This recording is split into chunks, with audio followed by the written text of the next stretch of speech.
America's true dream cars, the legendary Ford Mustang. Every 90 seconds, a new Mustang hits the road with a gleaming finish, perfectly fitted parts. But very few people know what it takes to bring a car to life, to build a real Mustang. It happens here at the Giant Rouge complex in Dearborn, Michigan, where the Mustang assembly plant is located. Before a Mustang is driven off the assembly line, it will travel 9 miles, be welded over 2,000 times, be stamped, dipped, sprayed, baked, and finally, it's ready to go. Introducing How a Car is Built, the inside story of the manufacture of the Ford Mustang. Every Mustang begins with a truck, a 42-wheeler that delivers the first crucial ingredient. Spools of precious draw-quality steel weighing up to 30 tons each. Enough steel to supply stamped parts for 30 new Mustangs. 1 ton per car. This looks like a lot of steel, but remember, they assemble over 600 Mustangs every day. Now the job is to move this giant spool of steel to where it can be cut to a manageable size. Obviously, it takes a pretty powerful mechanism for doing it. This 30-ton capacity remote control crane.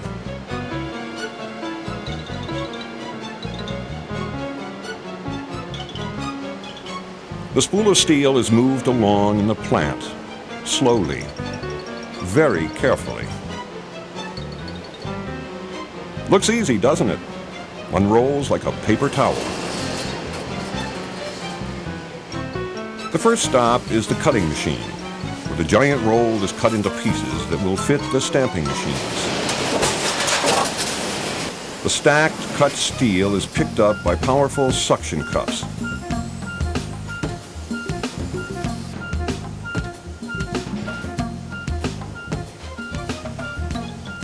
This is the first step of the stamping process, where the piece starts to take on a personality all its own. The huge stamping presses exert enough crushing power to make a refrigerator as flat as a pancake.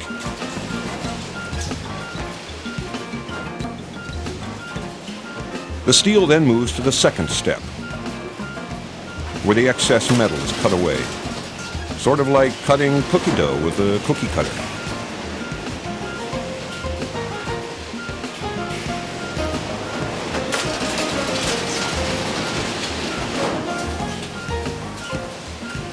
There's another piece right behind it, remember? Every 90 seconds, a new Mustang. This stamping press will turn out the same piece for hours. Then the die will be changed and a different piece stamped out. Finally, after being cut and trimmed by 4 different dies, the piece is ready for the next step. Maybe you can see that this stamped piece is the right rear quarter panel of a Mustang coupe.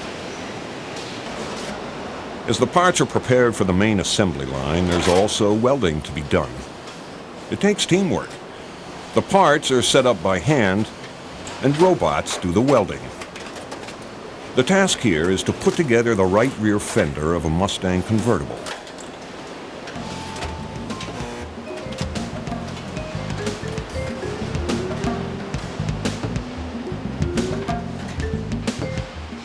Like streams flowing into a main river, parts continuously arrive at their designated stations.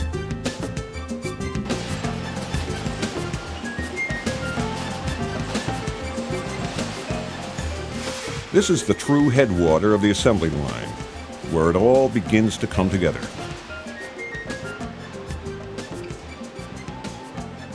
In 22 hours, after traveling 9 miles down this line, it will be a completed Mustang. The idea is hardly new. Here's the man who started it all, seen putting the vehicle identification number on the first Model A engine. Henry Ford was the first to capitalize on the idea of using an assembly line to build cars. There were no suction cups or robots to move the parts. It was all done by hand. One job done over and over at a station, while the cars move along.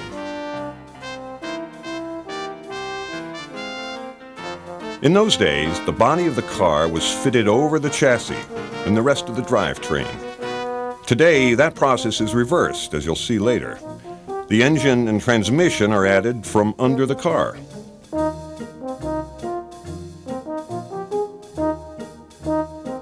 Back to today's assembly plant, where people and robots work side by side.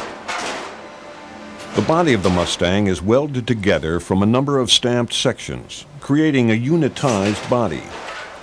Like with an airplane, there's no need for a separate frame to provide strength in this kind of construction. The first part is the center section of the floor pan, which serves as the floor of the passenger compartment. Note the space for the drive shaft.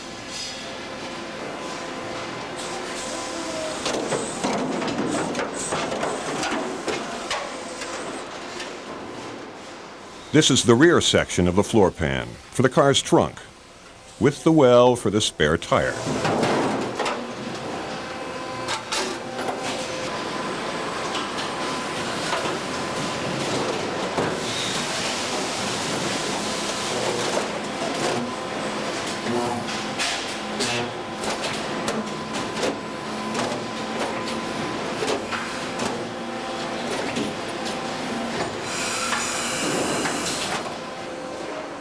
And here is the front section of the floor pan for the car's engine and transmission.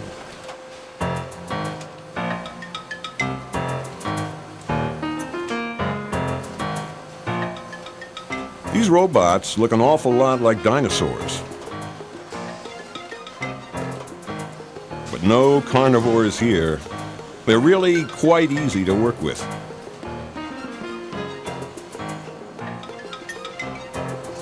There they go. The front section is now complete.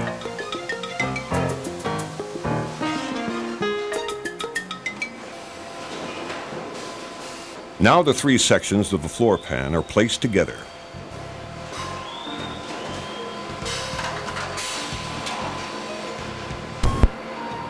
And here it is. You're looking at a new Ford Mustang. Well, the bottom part anyway. This is not the Arctic version of a new Mustang.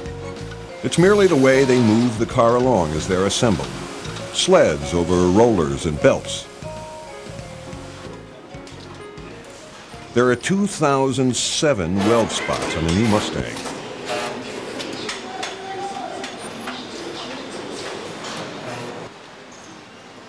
I'm making the lower back for the car. I take this back and I set it up like this. Donuts. We call these donuts. These are tabs. And I have to stick them on these corners. On each corner of the lower back. And then I take these strips and I put them down the side of the lower back to keep them from having water leaks. And this is assembled on the back of the car. That's called the lower back of the Mustang. And that's my job. Then after I finish this, I go over and I put it on the table and feed the line.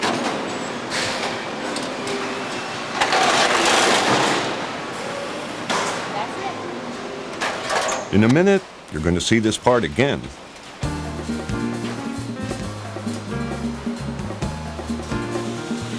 Here is where the side section of the car is added. You can see this is a coupe.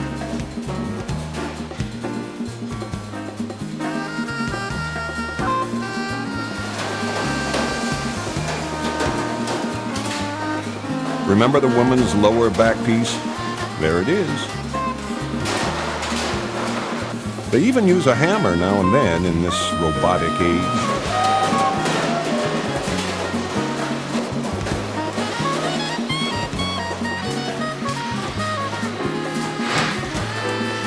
Once again, more welding. Incredibly precise. It has to be. Appearances may be deceiving. The Mustang body has to go through a check before it goes any further. We have processes that build the car, and we do use different procedures.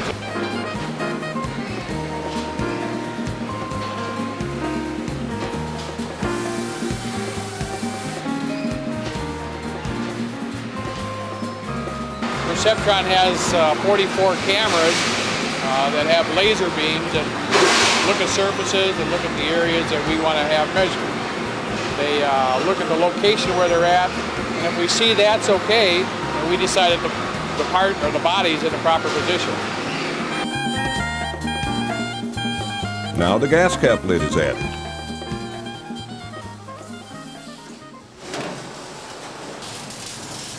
Some more heavy-duty welding. Sparks fly, smoke billows. It's like a sound and light show in this part of the assembly line.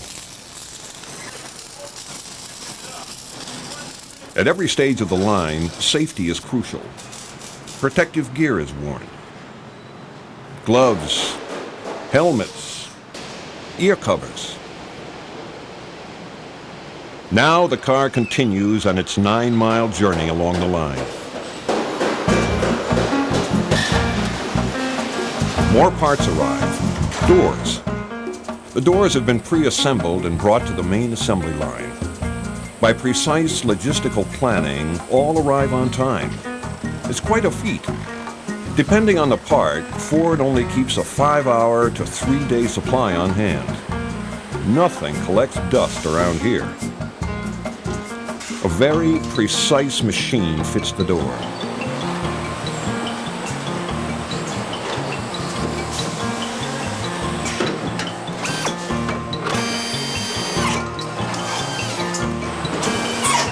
They call it setting the door.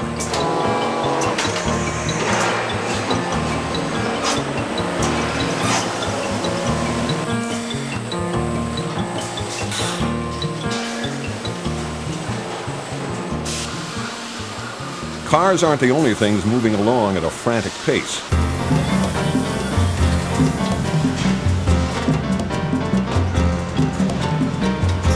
This woman keeps in pretty good shape.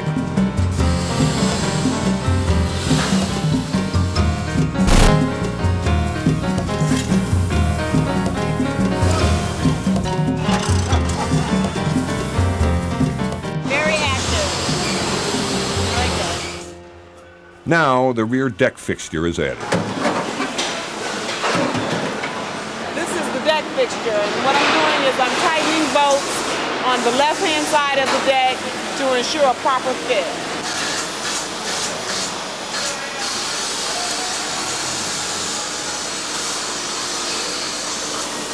The hood is not made out of steel. It's plastic. The reduced weight helps improve gas mileage.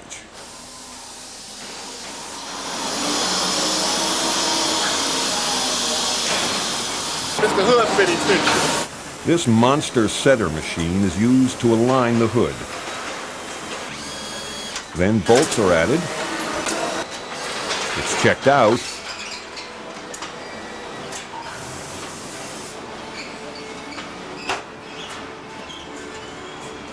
Today's cars aren't just tested on the track. They're also put through rigorous crash testing.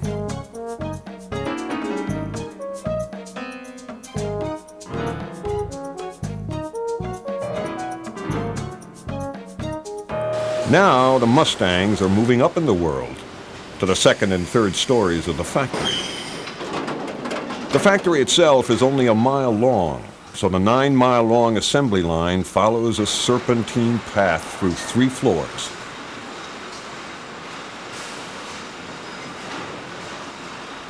The cars are on their way to the paint shop. First, some prep work is done. And then they're ready for what they call the E-coat. It's put on electrostatically, which means the paint is literally attracted to the metal, like a magnet. So this is a dangerous area.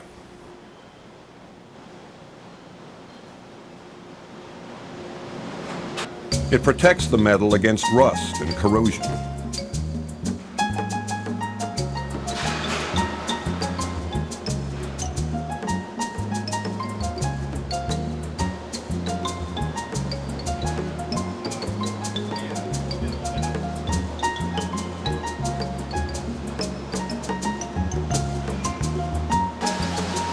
Caulking is done to seal every nook and cranny before the base paint is applied. Sealing the joint. speaking.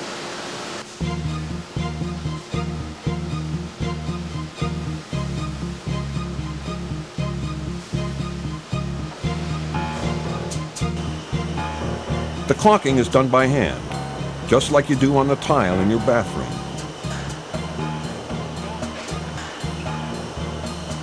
Now the car has to be polished with extreme care in preparation for the paint job.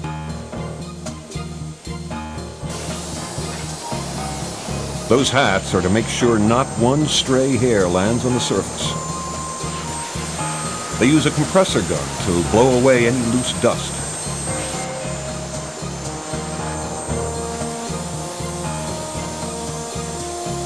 This computer orchestrates the painting of the car. It's programmed to spray on the appropriate color at the right time. Ford offers a rainbow of different colors, including 3 different reds. The paint is sprayed on evenly using a precision piece of machinery. These are called bell cups. The paint comes through the back of these, comes out of the center, it swirls the paint around, puts it on consistently. These serrated edges allow the paint to be broken up to give you a smooth, even coat.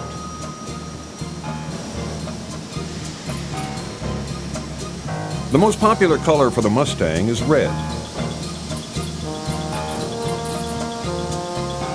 The same bell cups are used for each of the car's 11 different colors. They're cleaned out automatically in seconds between cars. And then they're ready to spray the next color.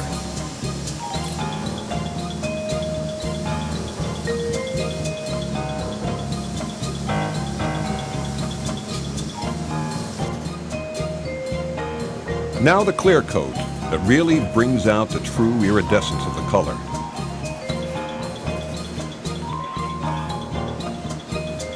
The entire painting process takes 3 hours and involves 3 different baking processes.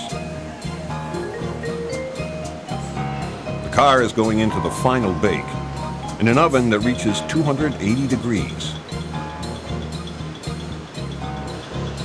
It looks great to us, but the paint expert always has the last word. I'm checking for the color code to make sure the color is proper.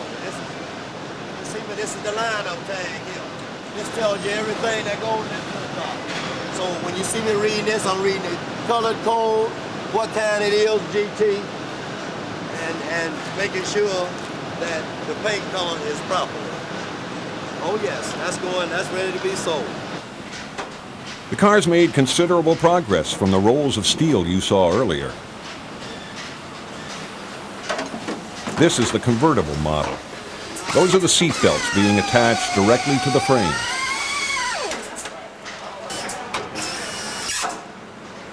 Now the sun visors. With a compressed air wrench, it's pretty easy to twist those screws in.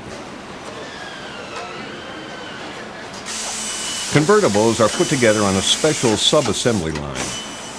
The installation of the top used to be farmed out. Now Ford does all the work. The convertible has 2,800 parts, 300 more than the coupe, and consequently a higher price. 1/3 of all Mustangs sold are convertibles. Now the convertibles merge back into the main assembly line, where the windows are added.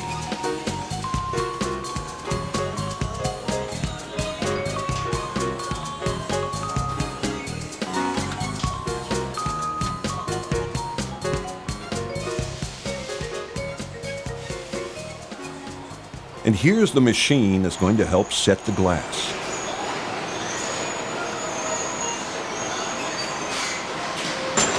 They wouldn't call it door glass setter.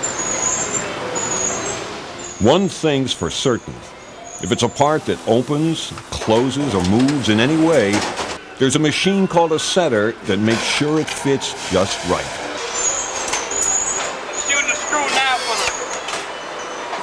just where the mirror goes.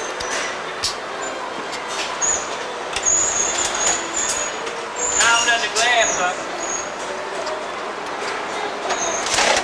Tightening the screws.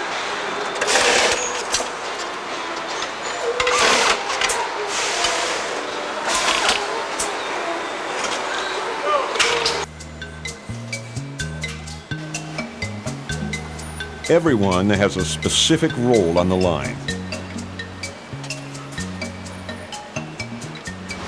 License plate tab, license plate, and the high mount.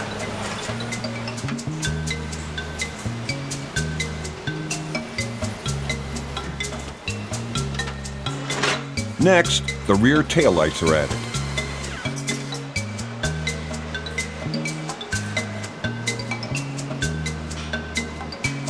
This is another sub-assembly, the steering wheel. Dual airbags are standard equipment on every Mustang. Installing the steering wheel and the airbag.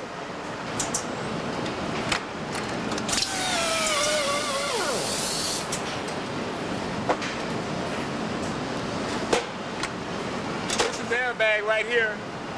We got to scan the number off the barcode, and we got to get the serial number off the airbag.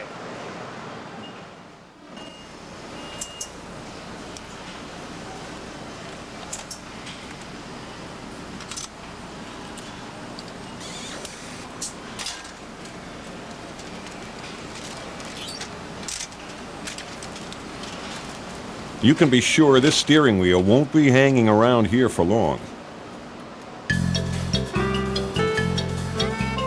Here it is at the next station, being added to the dashboard. Installing the steering column. Oh, yes. Steering column installed, yeah. As you can see, it's being installed upside down.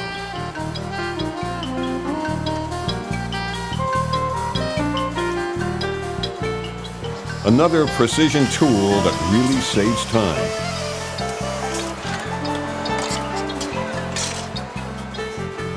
The steering wheel and the dashboard are fully assembled outside the car.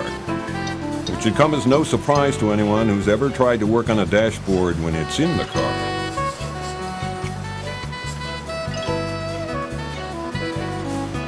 Ever wonder how they attach the windshield?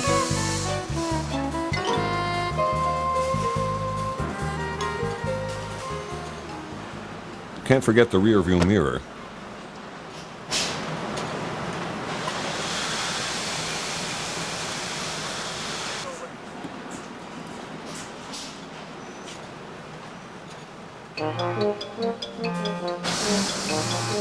They use a super powerful glue.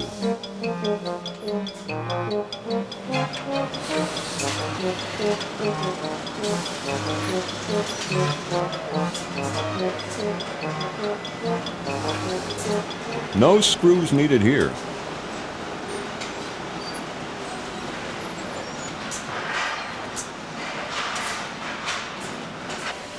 A very crucial part, the emblem for the Mustang. It conjures images of wild horses galloping freely across the painted desert, capturing the true unbridled spirit of the American West. Well, you get the idea. A very similar likeness to the Ford Mustang logo, wouldn't you say? Wild horses never needed these, the headlights and indicator signals. It makes it look so simple. This warning light signals that the Mustang is about to get a lift. It leaves the sled and will be airborne until the wheels are attached near the end of the line. As mentioned earlier, the manufacturing process is reversed from Henry Ford's day. The power and transmission are installed from below. Mustang engines arrive at the assembly plant from Ohio, Canada, and Mexico, where they're built. Mustang comes with a 3.8-liter V6 and also offers a 5-liter V8 engine for the GT model. 0 to 60 in under 7 seconds. Top speed estimated at 140 miles an hour. In spite of all the new power, they look remarkably similar to the engines of Henry Ford's day. But today's engine is a lot more efficient. This is a computer simulation of how a modern engine works.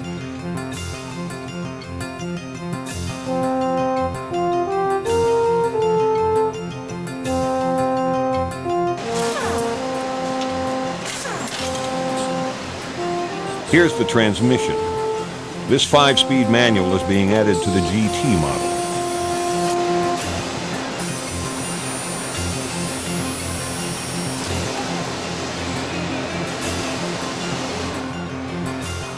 Now it's time for the ultimate partnership.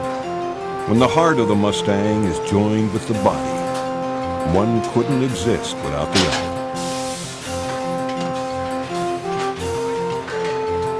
Up it goes.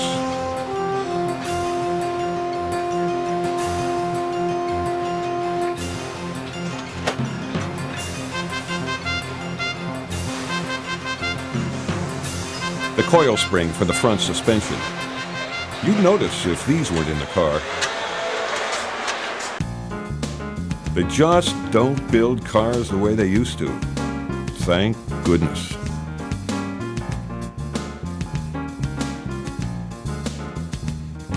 This is a look at the coil spring and shock assembly in action.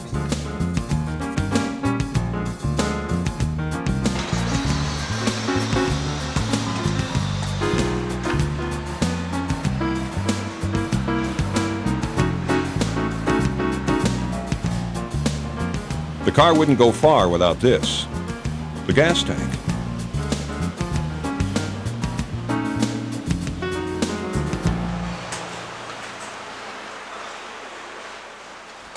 This part is the drive shaft that powers the rear-wheel drive Mustang. He makes it look easy.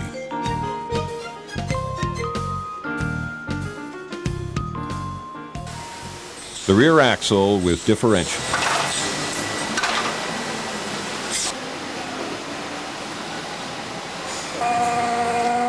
A heavy-duty machine lifts it into the car and completes the drivetrain.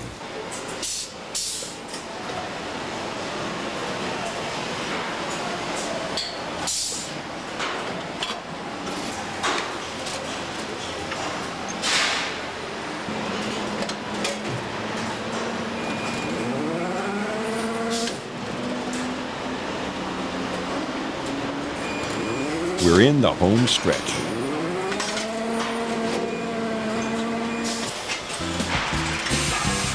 These wheel rims are made of an aluminum alloy. They're light, yet strong. And now come the tires.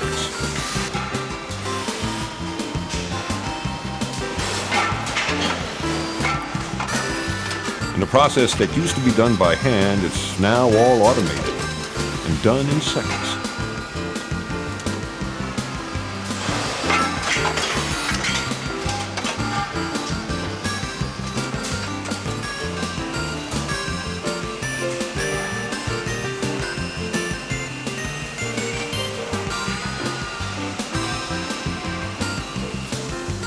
Looks a lot like the luggage bin at the airport. Except this one doesn't keep you waiting.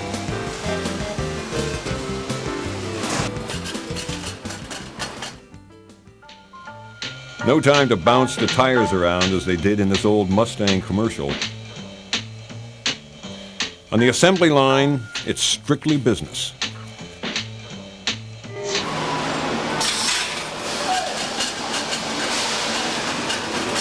It's a lot quicker to slide the wheel on and reach for your handy 5-way power tool.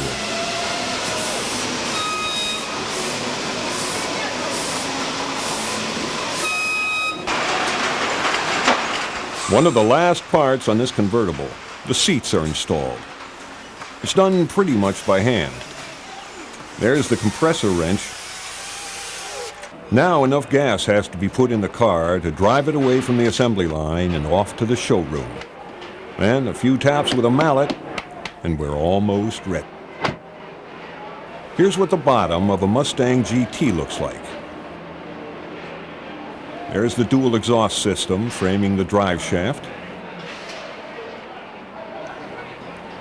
Rear axle. Gas tank. Now comes the crowning finale to all this work. After traveling 9 miles down an assembly line, after 22 hours of being meticulously worked over by hundreds of people and robots, after being welded and bonded and sprayed,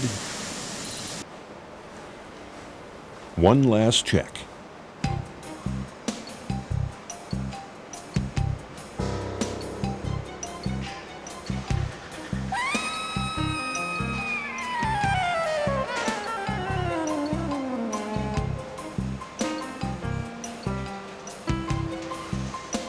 turns the key. Yes! In 90 seconds, there'll be another Mustang, then another, and another. And Mustang production continues just like it's been doing for over 30 years.